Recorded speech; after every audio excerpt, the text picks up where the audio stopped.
cogito ergo sum. I think, therefore I am. This idea was proposed by philosopher René Descartes in the year 1644. He stated that we are only sure of our own mind's existence and nothing else. We are conscious, thus we exist. This means that everything outside of that consciousness has no certainty of existing at all, only your reality. And since the very beginning of philosophy have people asked themselves this fundamental question: what is reality?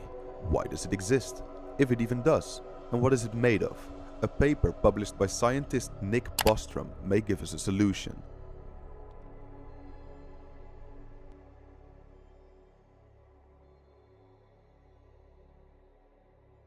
Forty years ago, we had Pong, like two rectangles and a dot. That was what games were. Now, 40 years later, we have photorealistic 3D simulations with millions of people playing simultaneously, and it's getting better every year. And soon we'll have virtual reality, we'll have augmented reality. If you assume any rate of improvement at all, then the games will become indistinguishable from reality. It would seem to follow that the odds that we're in base reality is 1 in billions. I mean, arguably we should hope that that's true, because otherwise, if civilization stops advancing, then that may be due to some calamitous event that erases civilization.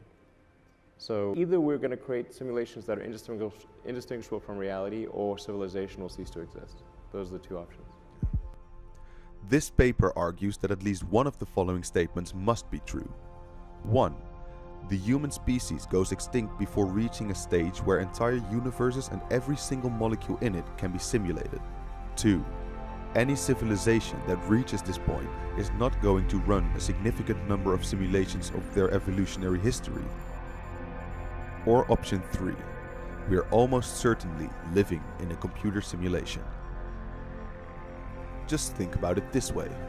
Considering the human tendency to research their history and our technological advances, there is a big chance that somewhere in the future a civilization decides to run a simulation of their universe and its history, or even multiple.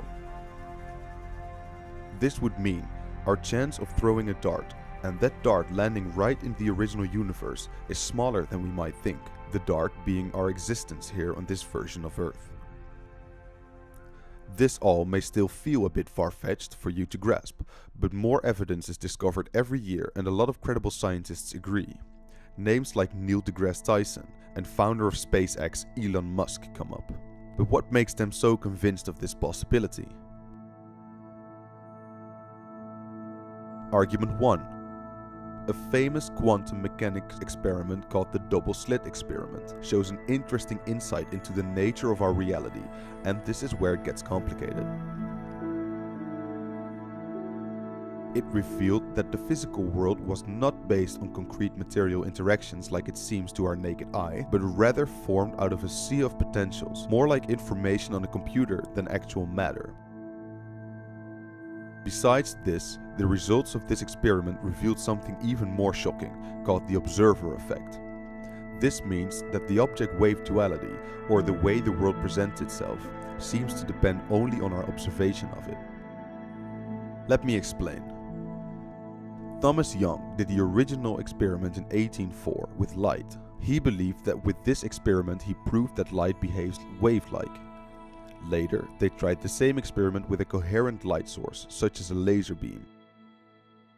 This version requires only a plate with 2 slits in it and a good laser, such as the kind that is used by workmen to draw straight lines when they're building. It is aimed at the central point between the 2 slits, from about half a meter away. Something like a movie screen or a smooth white wall is put up on the other side of the double slit plate, several meters away. When everything is fixed, a pattern of light and dark bands will show up.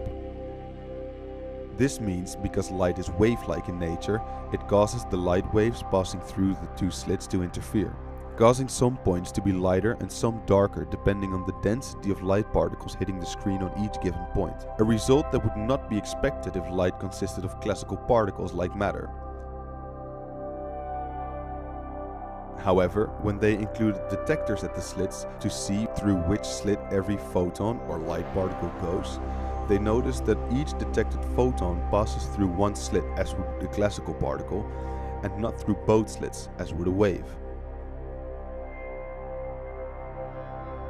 Then, when they tried to do the same thing with atoms, the thing our universe is mostly made out of, the same thing happened. The experiment showed that somehow the behavior of the things that our world is made out of, on the smallest scale, can change its behavior as either a wave or a classical chunk of matter, depending on the sole fact if it's observed or measured.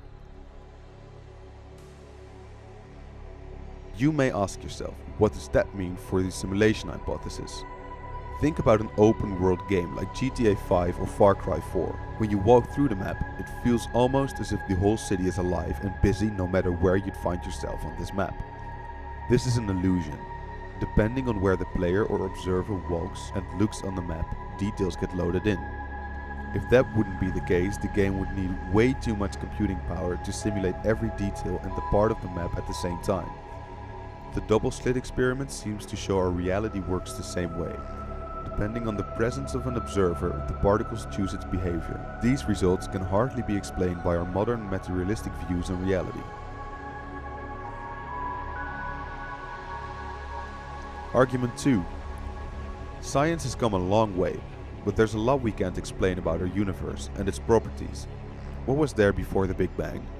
Why is there something that seems to limit the speed at which an object can move in our universe?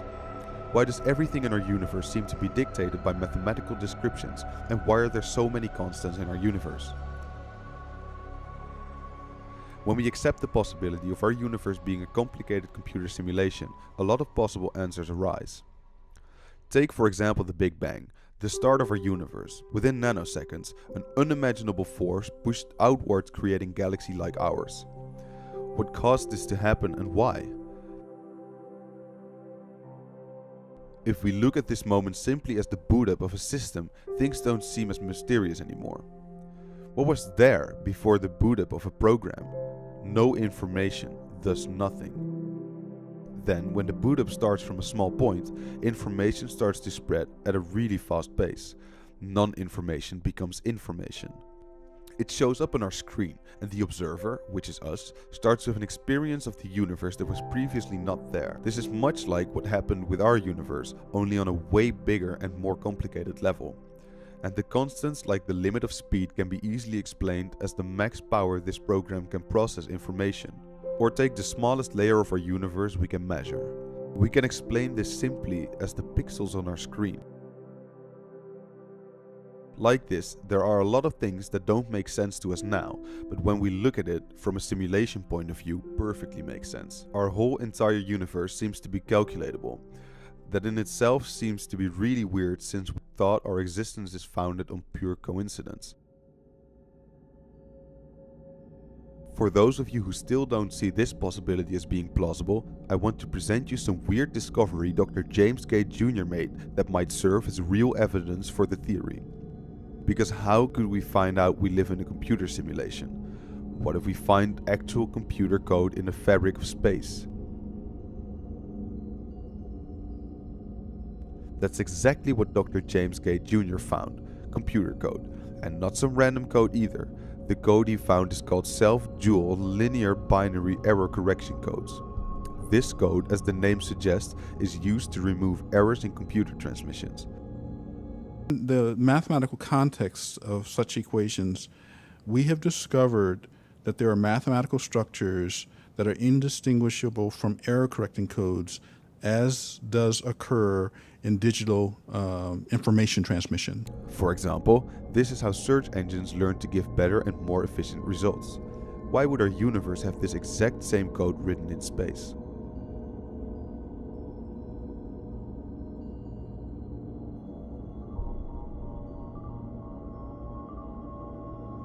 At the end of the day, the simulation hypothesis is a belief system and should be looked at as a fun discussion about philosophy, science, and our reality.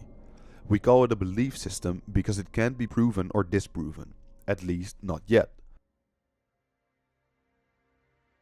As our science and technology advances, maybe one day we'll see what reality truly entails.